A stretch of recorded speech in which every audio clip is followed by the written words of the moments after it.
Sebelum melanjutkan, jangan lupa subscribe dulu, terima kasih. Bab 429 Kemarahan Raja Bagian 2. Setelah menempa pecahan ketiga, kekuatan pedang suci surgawi telah meningkat ke tingkat yang lebih tinggi. Meskipun dibatasi oleh basis kultivasi Jiang Chen dan masih tergolong senjata unggul, ia mampu melepaskan kekuatan yang lebih dari cukup untuk dibandingkan dengan senjata raja. Dengan bantuan pedang suci surgawi, kecepatan Jiang Chen sekali lagi meningkat pesat. Ia ingin segera kembali secepat mungkin, jadi ia menggunakan semua keterampilan yang dapat membantunya meningkatkan kecepatannya, termasuk keterampilan dimensional C++ dan Nine Phantom Wolves. Dengan kecepatannya saat ini, ia hanya perlu 4 hari lagi untuk tiba di benua timur. Benua Timur, Gunung Origin.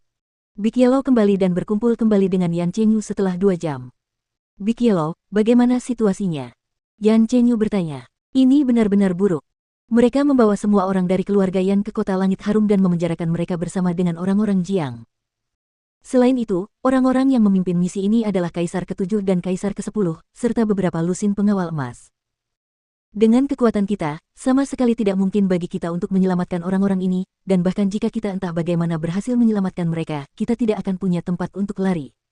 Perkataan Big Yellow masuk akal.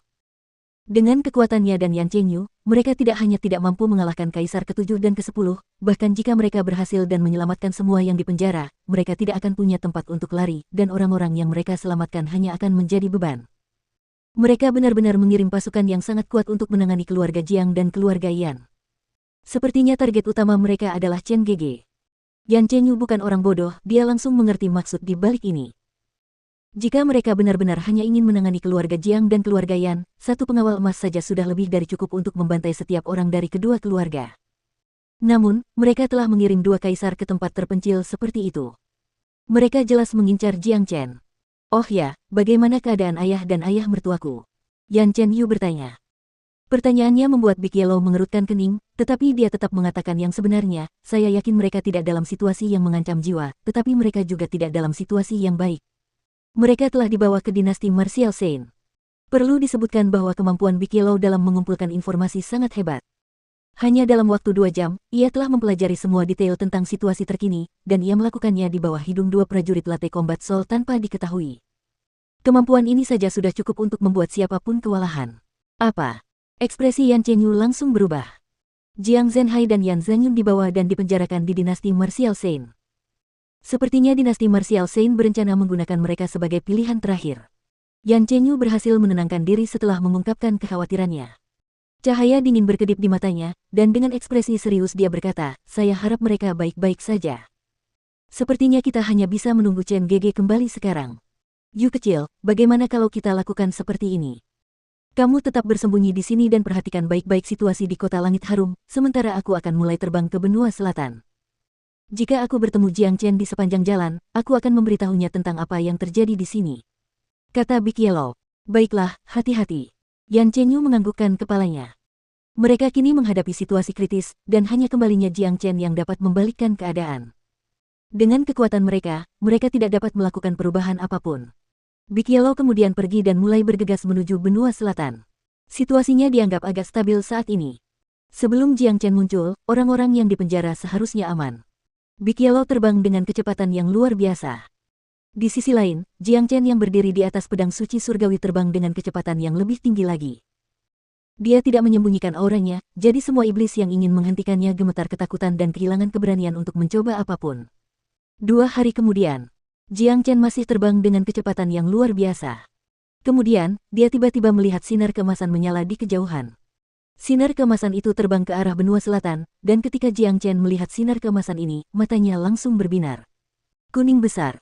Jiang Chen sangat mengenal Big Yellow, jadi dia dapat dengan mudah memastikan bahwa itu adalah Big Yellow hanya dari garis besarnya. Dia segera memancarkan indera ilahinya. Big Yellow tidak menyadari kehadiran Jiang Chen sebelum ia menerima pesan tersebut, jadi ketika ia menerima pesan tersebut melalui indera ilahi Jiang Chen, ia segera mengubah arahnya dan terbang ke arah Jiang Chen. Pria dan anjing itu akhirnya berkumpul kembali. Sobat, kamu akhirnya kembali. Pertemuan dengan Jiang Chen lagi membuat Big Yellow merasa sangat gembira, terutama saat ia melihat Jiang Chen telah menembus alam jiwa tempur. Ia akhirnya melihat harapan. Big Yellow, apa yang terjadi? Wajah Jiang Chen tiba-tiba menjadi gelap. Dia mengenal Big Yellow dengan baik, dan jika sesuatu yang serius tidak terjadi, anjing ini tidak akan pernah berbicara dengan nada yang begitu serius, dan dia tidak akan berusaha mencari Jiang Chen di benua selatan. Sesuatu yang mengerikan terjadi. Setelah kau pergi, putra mahkota muncul dengan niat jahat terhadap Little Yu, dan kaisar kekaisaran bahkan mengumumkan keputusan kekaisaran bahwa mereka berdua harus menikah. Big Yellow lalu menceritakan semua yang terjadi kepada Jiang Chen saat ia tidak ada. Kaisar Kekaisaran mengumumkan dekret kekaisaran yang memerintahkan Yan Qingyu untuk menikahi putra mahkota, bagaimana Wu Jiu merobek dekret kekaisaran dengan tangannya, bagaimana Yan Qingyu mengebiri putra mahkota, dan akhirnya bagaimana Kaisar Kekaisaran menjadi sangat marah dan mengumumkan dekret kekaisaran yang mengatakan bahwa semua orang yang terkait dengan Jiang Chen, Yan Qingyu, dan yang lainnya harus dibantai. Ledakan. Tepat setelah Big Yellow selesai bicara, api kemarahan yang sesungguhnya langsung meledak dari tubuh Jiang Chen, dan dua sinar dingin terlihat keluar dari matanya, menyebabkan dia terlihat sangat menakutkan. Membunuh semua teman dan keluargaku. Jiang Chen kemudian berkata dengan suara yang galak, keluarga dan teman-temanku, siapapun yang berhubungan denganku, jika sesuatu terjadi pada mereka, aku akan membiarkan Kaisar Kekaisaran merasakan amarahku. Jiang Chen memiliki banyak musuh dalam hidupnya. Tidak peduli trik apa yang digunakan musuh-musuh itu untuk melawannya, dia masih bisa menerimanya, bahkan jika itu berarti pertarungan berdarah, dia akan tetap menghadapinya dengan kepala tegak. Namun, Jiang Chen benar-benar membencinya ketika seseorang menggunakan teman-teman atau keluarganya untuk mengancamnya. Ini tidak diragukan lagi melanggar skala naga terbalik Jiang Chen. Tepat pada saat Jiang Chen mengetahui tentang apa yang telah terjadi, nasib dinasti Martial Saint telah ditentukan.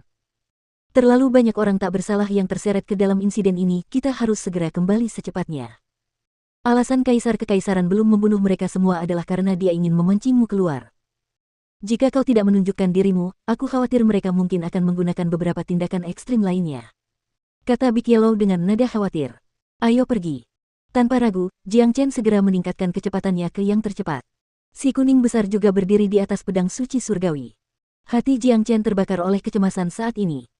Selama beberapa hari terakhir, perasaan tidak enak telah berkeliaran di benaknya, membuatnya merasa seolah-olah sesuatu yang buruk telah terjadi. Namun, tidak pernah menyangka itu adalah sesuatu yang begitu mengerikan. Semua orang itu dipenjara karena dia, dan Jiang Chen tidak akan pernah membiarkan siapapun yang berhubungan dengannya menghadapi hal buruk, apalagi karena dia. Tidak hanya itu, Jiang Zhenhai adalah ayahnya, dan Jiang Chen tidak mampu kehilangannya. Kaisar Kekaisaran, sebaiknya Anda berdoa agar tidak ada yang terluka. Mata Jiang Chen berkedip-kedip karena dingin. Dia seperti raja yang sangat marah yang baru saja tersulut amarahnya, amarah sang raja. Dengan kecepatan Jiang Chen dan Big Yellow saat ini, mereka membutuhkan setidaknya 2 hari lagi sebelum akhirnya tiba di benua timur. Dalam kurun waktu ini, beberapa perkembangan baru terjadi di benua timur. Sudah lebih dari 10 hari sejak orang-orang yang berhubungan dengan Jiang Chen dipenjara. Namun, target utamanya, Jiang Chen, masih belum menunjukkan dirinya. Bahkan Yan Qingyu dan yang lainnya belum menunjukkan diri. Situasi ini membuat marah dinasti Martial Saint, dan bahkan membuat mereka merasa malu. Dan berita baru datang dari kota langit harum kemarin.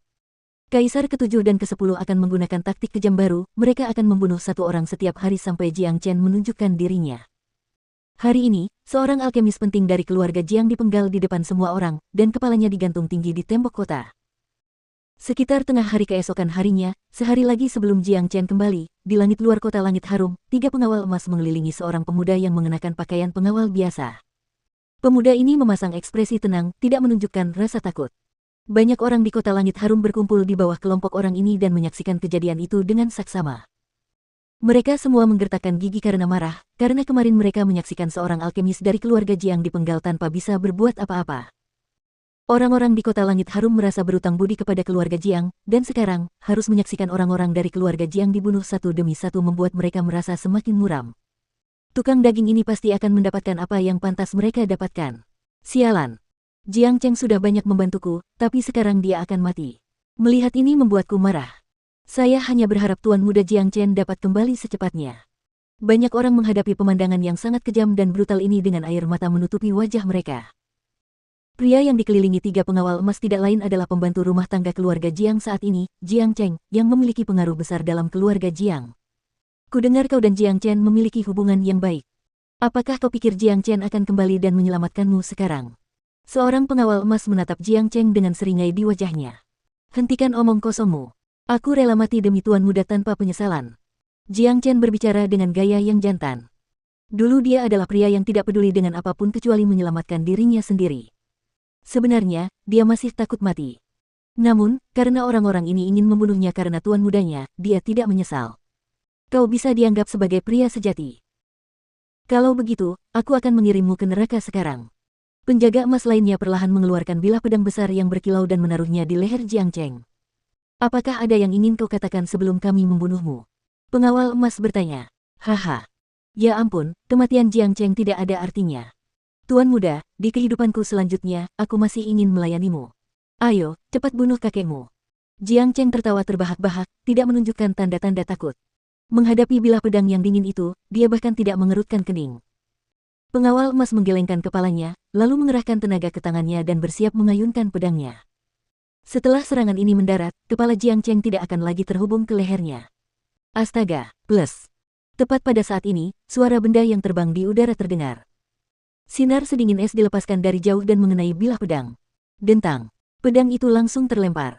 Ketiga pengawal emas ketakutan, dan segera berbalik ke arah datangnya pedang itu. Yang mereka lihat adalah seorang gadis muda yang tampak seperti peri. Jiang Cheng juga bisa melihat orang yang baru saja menyelamatkan hidupnya, tetapi dia tidak hanya tidak senang, dia juga merasa takut. Tanpa ragu, dia berteriak, "Nona muda, jangan datang ke sini, cepat pergi." Orang yang muncul itu tidak lain adalah Yan Chengyu. Dia telah bersembunyi di Gunung Origin selama ini. Setelah dia mengetahui bahwa orang baru akan terbunuh di kota langit harum setiap hari, dia tidak bisa menahan diri untuk tidak bersembunyi di dekat kota. Ketika dia melihat bahwa Jiang Cheng yang terbunuh hari ini, dia segera memutuskan untuk menyelamatkannya. Dia tahu tentang hubungan antara Jiang Chen dan Jiang Cheng, meskipun mereka memiliki hubungan tuan dan pelayan, Jiang Cheng selalu setia kepada Jiang Chen.